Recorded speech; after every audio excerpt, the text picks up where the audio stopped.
everyone, welcome to the show. I'm Carol O'Halloran. This show is all about keeping us living a fun, quality life as long as possible. As you regulars know, I'm all about having fun, regardless of age and regardless of mobility. Life is too short not to have fun. Are you getting out of bed looking forward to the day? If you're retired, this might be a bit more challenging than before. Our first segment is with the listening space, where Jillian empowers men to find their direction and purpose in life. To close the show, we're going to have some fun, taking a look at getting into snooker later in life with life activities clubs. And of course, hope you're ready to join in with the 5-minute fitness. Faye will also show a version with a chair if you need it. Let's go.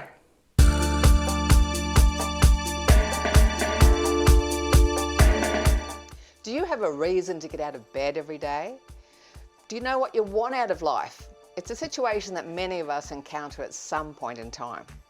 Well, today we're speaking with Jillian Ramsden, founder of The Listening Space. She's a personal empowerment strategist and she helps men find a sense of direction and purpose. Hi Jillian, welcome to Over 50 So What? Good morning, Carol. Thanks for having me here. It's good to be here. Now you specialise in an area that's so important for men. How did you become so passionate about helping men find a sense of direction? That's a great question, and it's been an interesting trajectory for me. It's not where I set out to work. I started in transpersonal counselling back in 2013, 2014. And it was quite fascinating because men were coming to me more than women. I had like an 80-20% split. Now, I didn't actually market. In fact, I didn't market at all. It was just purely the signage on the front of the building, my car. But something drew them to me, and I've always been curious about what that was. But it's been interesting over the course of that time and listening to men and understanding the things that were happening for them. And as I got older, marriages, you hear marriages breaking down and you listen to the stories from both parties.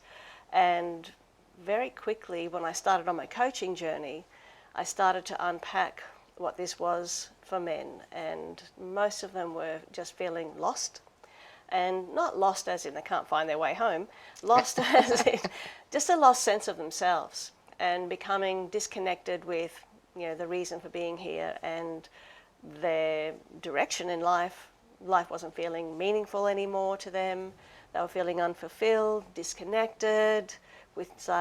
They would start to withdraw, and so for a man to actually come to me, things are generally getting to a crossroads where they just have to act. And thankfully they do come to me rather than not. So what do you think are some of the general things facing men in society today? Well, that's a broad brush question. I mean, there are so many different things. It's quite complex. But some of the main themes are, as I said, just a lost sense of who they are. And I think from listening to men, obviously I'm not a man, but I listen, hence the name, The Listening Space. The common themes that I hear are, you know, they're feeling a little ripped off because they were sold this idea of being a man where you had to be a provider for the family, and you go out there, you do your work, educate, keep a roof over their heads, do all of those things that a man is supposed to do. And often, either in a family business or just a job that they had to get into, they never felt like they actually had a choice to follow the things that they actually really wanted to do. And for many men, they haven't even sat down and spent time to unpack that, to understand, well, what are the things that I would have chosen to do had that been a possibility for me?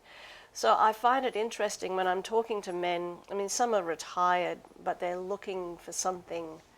A few of them I hear quite commonly say, you know, I'm getting to this retirement age, or they've retired, and they sit back and they look at their life, they look around and say, is this it? Is this what I've worked my whole life for? Is this all there is for me? And so I think when they start to get to that questioning, then the purpose, the meaning, the fulfillment are the big question marks that come up for men to face. What is a sense of purpose in life?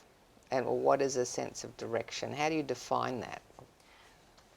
You know, it's funny, I was contemplating this last week and I was thinking, if you asked me a question like that, how could I answer that? And you know what came to mind? And I'm sure I'm in, you know, amongst an age group that would remember the movie City Slickers. Do you remember Jack Palance in that movie? He said to Billy Crystal, "You've just got to find the one thing."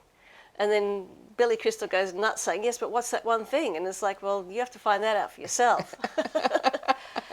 Like having a sense of purpose is something that it could be different for different people. Like it might be, like for Kathy Freeman, you know, she wanted to win a gold medal for Australia.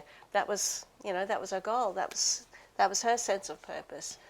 Somebody else's sense of purpose could be, you know, to earn $1 million in the next financial year. Like it's different for everybody, but it's having a target. It's having something in your mind that means something to you. Something you're passionate about, something that gets you out of bed in the morning. Yeah, exactly. Something that you're excited about, something that you're motivated towards achieving. So having a sense of purpose is really, you know, something that you're motivated in achieving.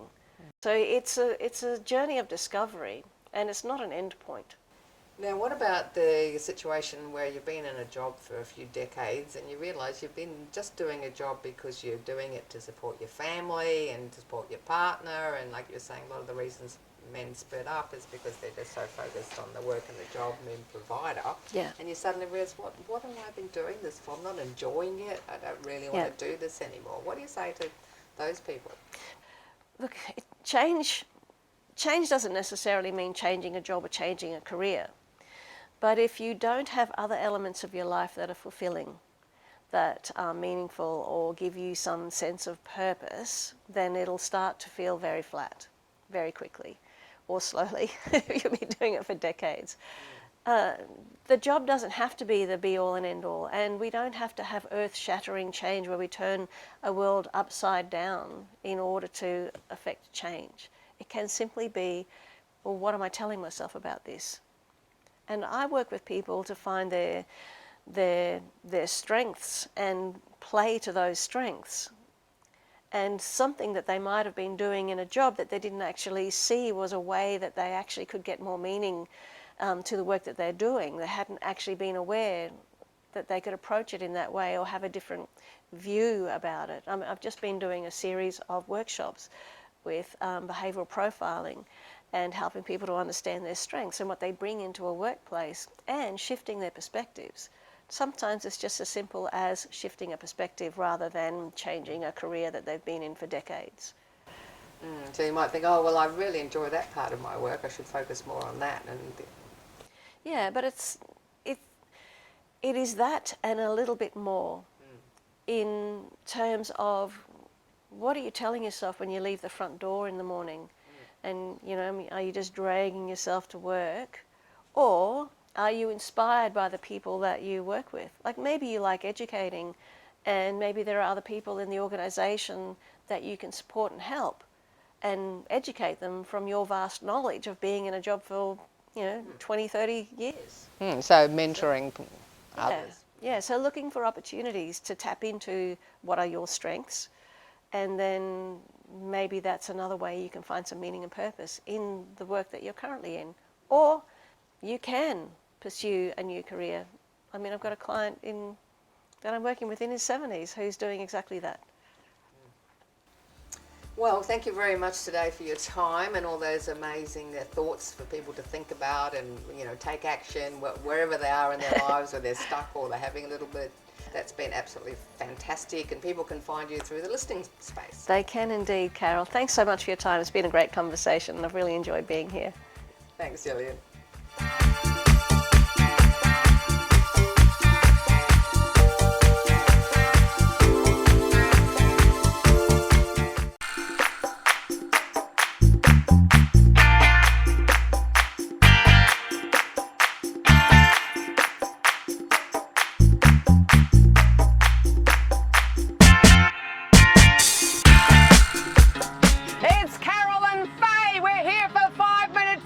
If you can, get on your feet. If you can't, follow Faye sitting down. Let's go for a walk. While we're going for for a walk, just check you've got a clear space in your house. What is it? No cords, no mats, no dogs, no cats. You can keep little walks like this, but if you're feeling a lot of energy, get your knees up higher. And we're going to walk this way. Let's go. And around. And back. Again.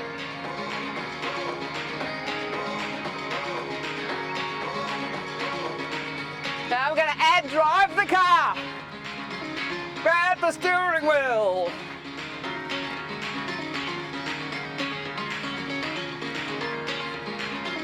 And drive that car. What kind of car are you driving? Porsche. Porsche.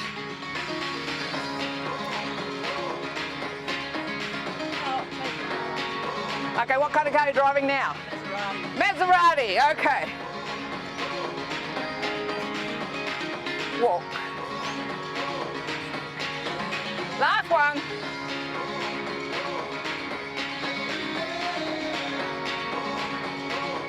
Okay, what we're going to do now, feet apart, bend and point, bend, point, bend, point, bend, point, bend, point. So just focus on the legs, bend, point, bend, point. So you're going from one side to the other. This will help with your balance as well. And we're going to do some arms. Punch it over. Keep the legs on automatic while you add the arms.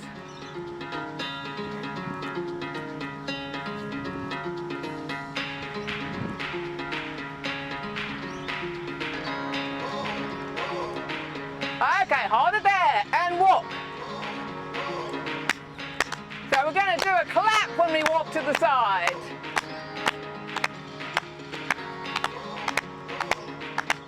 Let's go.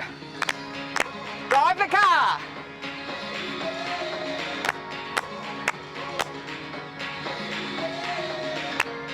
Some of you have been doing 5-minute fitness for 3 years might remember I did this in a routine 3 years ago.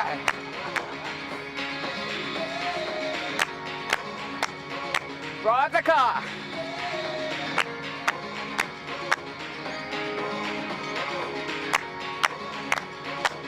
Okay, one more set.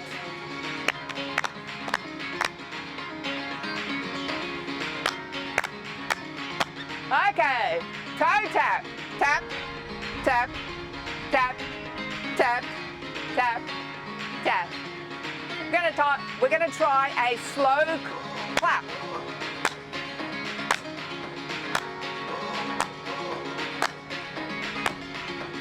And here I go, putting a little bounce in as well.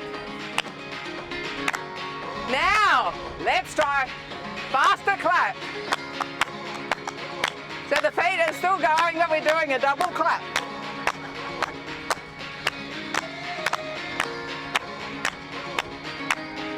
Yeah! Okay, walk that way. Drive the car. And back. Drive the car. How's the Maserati going? Oh, brilliant. Again. I think I'll just keep driving. Okay, bend and point.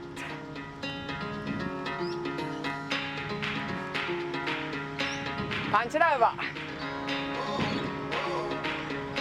That's what you'd be saying. Whoa, whoa, yeah, yeah, if you're driving a Maserati.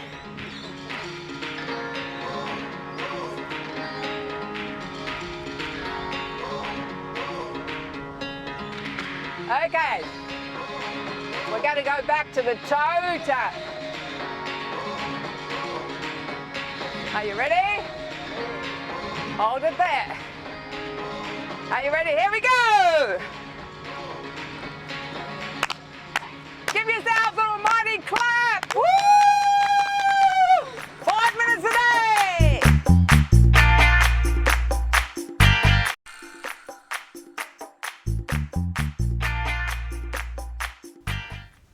Are you ready to embrace the second half of your life? Because if you're over 50 watching Over 50 So What, you're in the second half of your life. And according to the Life Activities Club, you're at your peak. And it's a fantastic time of life to try new things, to discover your hidden talents. Maybe one of your hidden talents is snooker. We're going to find out more about it right now.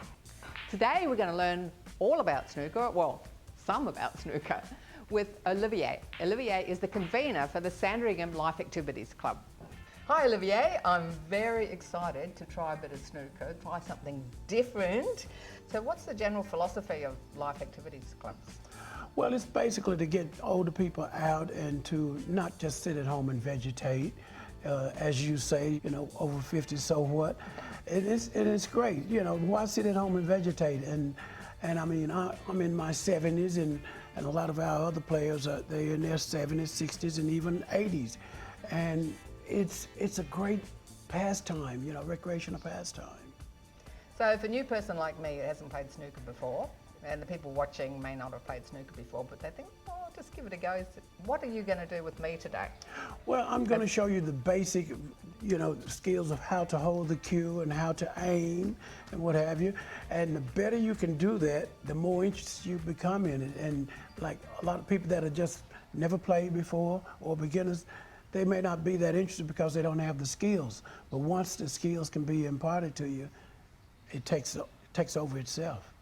So do you have like set levels? Do you have like a level 1 sort of for beginners and then level 2 or anything like that? We have beginners. It's sort of, I leave that in my mind. I don't want to tell anyone they just at a beginner's level or just at an intermediate. I play with people at whatever level, and I try and make it interesting for them. Like I have people that are just absolute beginners, but I'll play in such a way where I don't play my best and make it competitive and interesting for them. So the emphasis is not on whether they're a beginner, intermediate, or advanced. Yeah.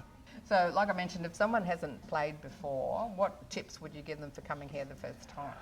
I would say, as quick as you possibly can, get your own cue, because having a feel for the cue is very important, because instead of getting a different cue each week, each time it's like starting all over again. If you'll get a cue where you can play with the same cue each week, you will pick up the game much faster. And have a lot of patience, because it does take patience to play this game. So come along, have your patience, and if you're a new person, you're a bit nervous and you don't know anybody, how do you... I try my best to make everybody interact with each other, because to me that's the most important part of the whole thing. We are here for the social benefit of it. So it's important that you get to know people and you feel comfortable around people. And we don't have a thing where we have males and females. It's just people. Every day is for everybody. And there's no skilled level or unskilled level. Everybody has to play with everybody, irrespective of your skill. Now what I do is, because I'm more advanced, I give a handicap of points, you know. So that makes it competitive. I do that to make it competitive, and it works. So what would you say are the benefits of playing snooker? The benefits of playing snooker is probably different for everybody.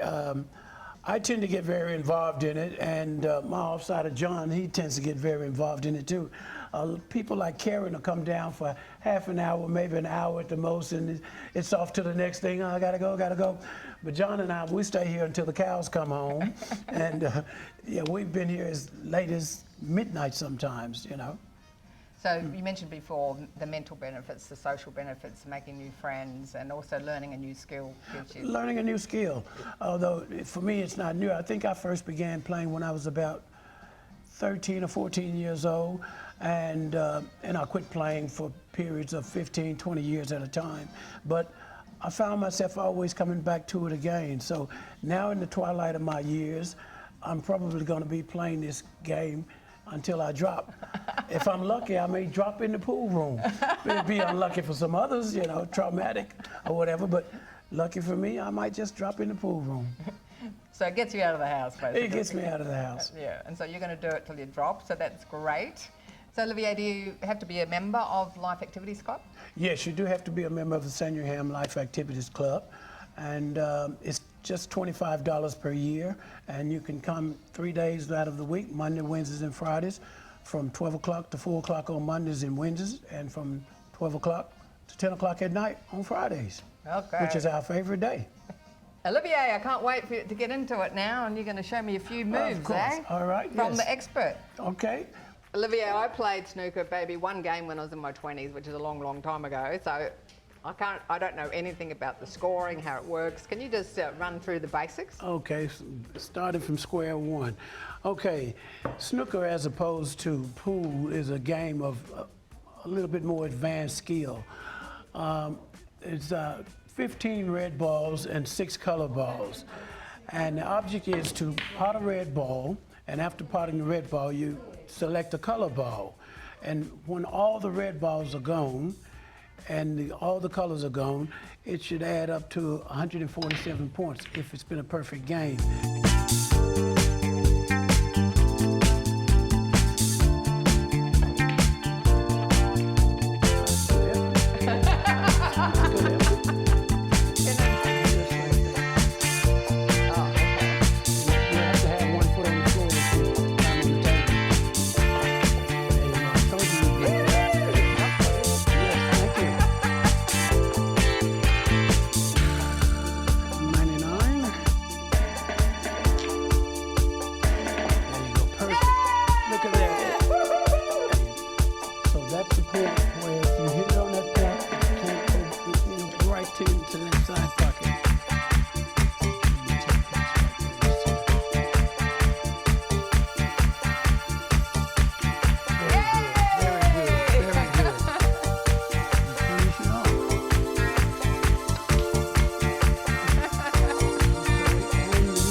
Thank you very much. You were a very erstwhile opponent.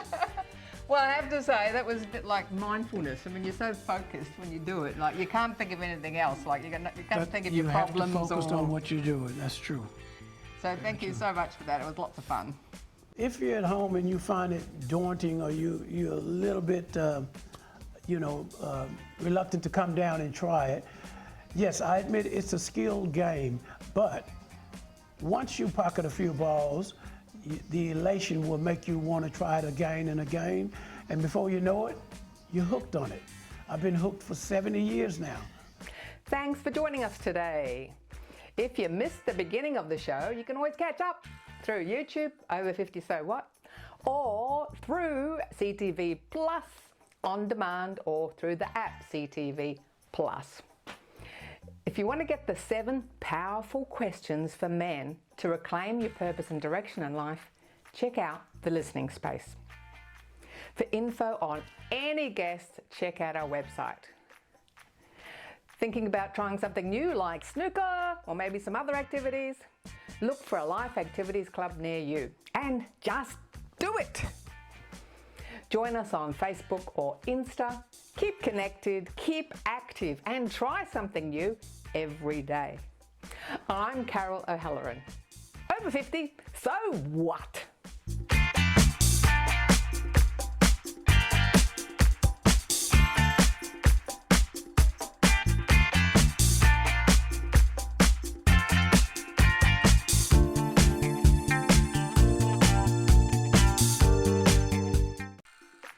Thanks for watching our TV show. Be sure to hit subscribe and then you'll never miss an episode. Jump on Facebook, join our group, get in on the fun, fitness, wellness and inspiration. I'm Carol, over 50, so what?